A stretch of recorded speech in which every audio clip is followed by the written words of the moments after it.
Hi, I'm John Stevenson, and we're going to be looking at Joseph in Potiphar's house, Genesis chapter 39, in our continuing study of the book of Genesis. Last time we noted the story of Judah, and that story, the story of Judah, stands in contrast to this chapter where we come back to Joseph.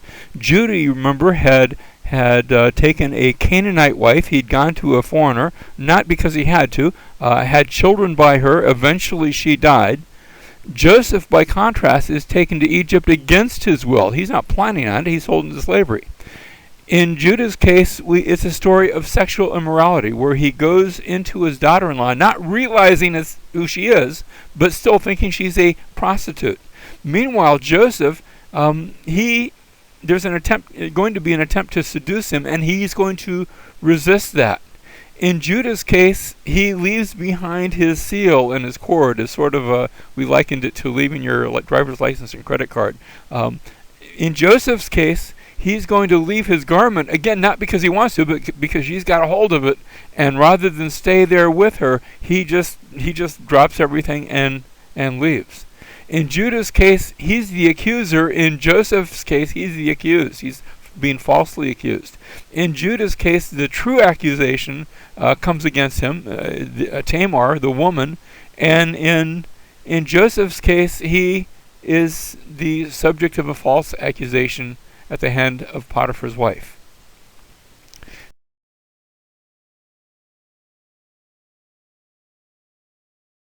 So Joseph is going to Egypt. He's sold into slavery, sold into the hands of Potiphar, and as we're going to find out, he's married, and that's going to bring up complications. There's also a comparison between what we could call Jacob's exodus. Remember how Jacob had been sent to Haran after he had stolen the blessing. Joseph, by contrast, is sent on a journey by his father to find out his brothers. This is before he was sold into Egypt. In Jacob's story, the Lord tells Jacob that he's going to be with him. In Joseph's story, the Lord was with him, and we could see that both in the dreams, but also in just the way things play out. God is with him, preparing his path, even when it looks like things are going bad. In Jacob's story, Jacob asks strangers, remember, where his uncle is as he comes to the well. In Joseph's story, he asks strangers where his brothers are, and they say, well, they're not here in Shechem anymore. Now they're at Dothan, and he goes on to find them. In Jacob's story, his brother hates him. Now that's for good reason, because he had stolen the birthright, or actually he had connived the birthright, stolen the blessing. But Jacob's brother hates him and intends to kill him. In Joseph's case, his brothers also, not for good reason, at least not on his part, but they hate him and they intend to kill him.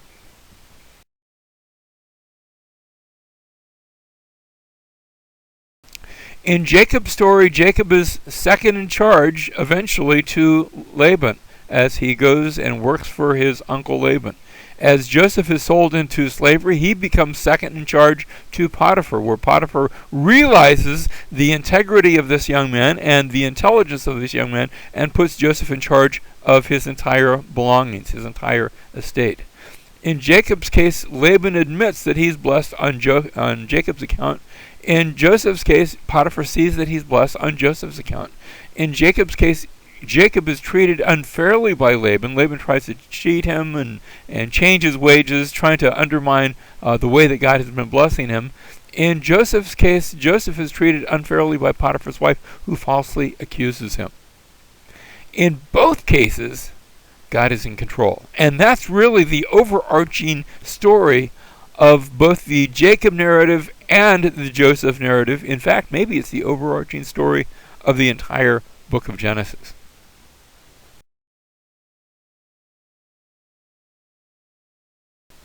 So, chapter 39 then, Joseph comes into Potiphar's house, and it's not too long, we don't know, we're not given a time frame here, but it's probably not too long before Joseph begins to advance as Potiphar sees that he's capable and full of integrity, and he becomes the chief steward of Potiphar's house.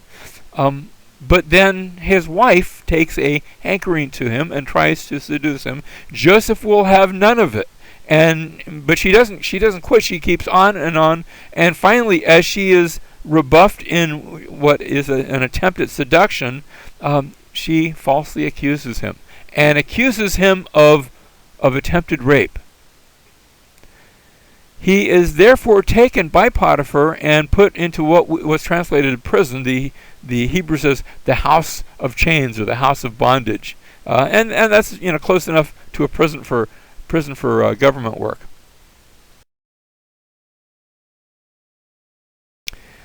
Genesis 39 then contains a story that looks from the human perspective to be one of defeat, where Joseph has been honorable, and what did he get for it? He gets now he's a slave, but now he's a slave in prison. So that throughout the story of Genesis, actually ever since Abraham, remember Abraham had been promised that his descendants would be a multitude. And instead of immediately having descendants, it looked like it was going to go the other way. He and Sarah are both barren. They're both old, and they're getting older as the story continues. And it's not until they're very old that God comes and gives them a son that is born to them in their old age. Likewise, in Jacob's story, from his birth, it had been prophesied that the older would serve the younger. He would be given rule over the land. And instead, he becomes a fugitive. He has to leave the land. He has to leave the presence of his older brother and go to Haran. But at the end of the story, he comes back with great wealth and settles back in the land. In the Joseph story, Joseph had, by dreams and I think by the promise of God, because God was giving the dreams, it had been made known that his family would bow down to him. And instead, he becomes a slave, and then a prisoner, a slave in prison, you can't get any lower than that, of a foreign superpower. There was no, Egypt was, in that day and age, one of the major powers in the world. And yet, we're going to see, and we'll see it in the next chapter, where he's raised up to become the second in all of Egypt.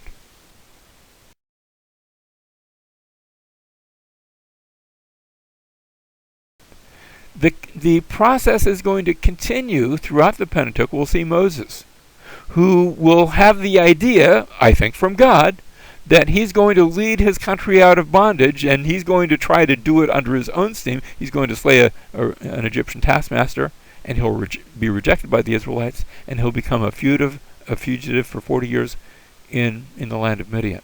But then he will come back, and he will lead Israel out of Egypt through the Red Sea, and he will indeed be their deliverer. And of course, the story has a New Testament application, where Jesus, we get from him that he's going to be the king in the kingdom, and he comes on the scene preaching the kingdom of heaven is at hand. And instead, we read of him going to a cross, crucified and dead and buried, and his disciples scattered. But the end of the story comes when he rises from the dead. He ascends to the right hand of the Father. He gives the Holy Spirit with the instructions to spread that good news to the ends of the earth. And he's coming again.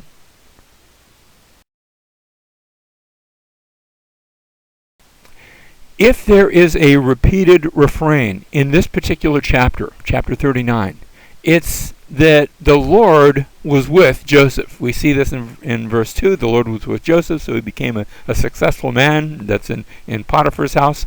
In verse 3, now his master saw that the Lord was with him. Notice how that same phrase is repeated again, how the Lord caused all that he did to prosper in his hand. In verse 21, but the Lord was with Joseph and extended kindness to him. This is even once he's been cast into prison, falsely accused, and gave him favor in the sight of the chief jailer. And finally, again, in verse 23, the chief jailer did not supervise anything under Joseph's charge, because the Lord was with him, and whatever he did, the Lord made to prosper. And so, in spite of all these things going wrong, sold into slavery, and then falsely accused, and then cast into prison, still the Lord was with him. And when the Lord's with you, then even though bad things can and do happen, still, the Lord's presence makes it bearable, and indeed not just bearable, but can bring great glory and great goodness to bear in spite of those circumstances, or maybe even through those circumstances. Now, Potiphar's wife, we've mentioned her already, but we ought to note that the story of Potiphar's wife and the false accusations, it echoes with a story that has a little bit of a counterpart to an Egyptian story of two brothers. It's known in Egyptology as the story of two brothers, where a wife tries to seduce a younger brother-in-law, and he refuses, just like Joseph did, and she pretends that there was an attempted rape. And the younger brother is warned in the story by cows, and he runs away. So it doesn't end up like the Joseph story. And then the wife is finally put to death by the older brother, who's sort of discovered the deception. So it's been noted the similarities, but notice there's also some major differences. If there's similarities, perhaps it's only because that sort of thing occasionally happened from time to time.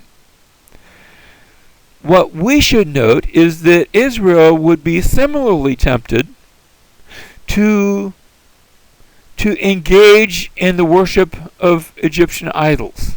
That they would be seduced, and the question is, will Egypt succeed in seducing Israel even once Israel has been delivered from Egypt?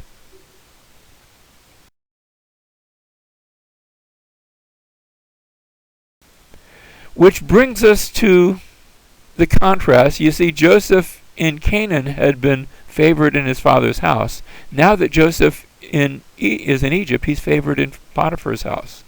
In Canaan, Joseph had given reports to his father, and that's specifically mentioned. And here it's mentioned in chapter 39 that Joseph's master entrusts Joseph with all that he had. In Canaan, Joseph had been mistreated by his brothers. Here in Egypt, he's mistreated by Potiphar's wife. In Canaan, he had been stripped of his cloak, which was used to deceive his father. Now that he's in Egypt, as Potiphar's wife lies about him, he's stripped of his cloak, which is used to deceive Potiphar. Because, remember, she grabbed hold of his garment, and he left it there in her hands, and she said, "See, here's the evidence." Joseph in Canaan had been thrown into a pit. Now Joseph in Egypt is thrown into prison. And it reminds us of the one who went to the pit on our behalf, falsely accused, in order to suffer. He goes to the cross to suffer the fate that we deserved. And I'm speaking, of course, of Jesus, the one who died in my place, so that I might have life.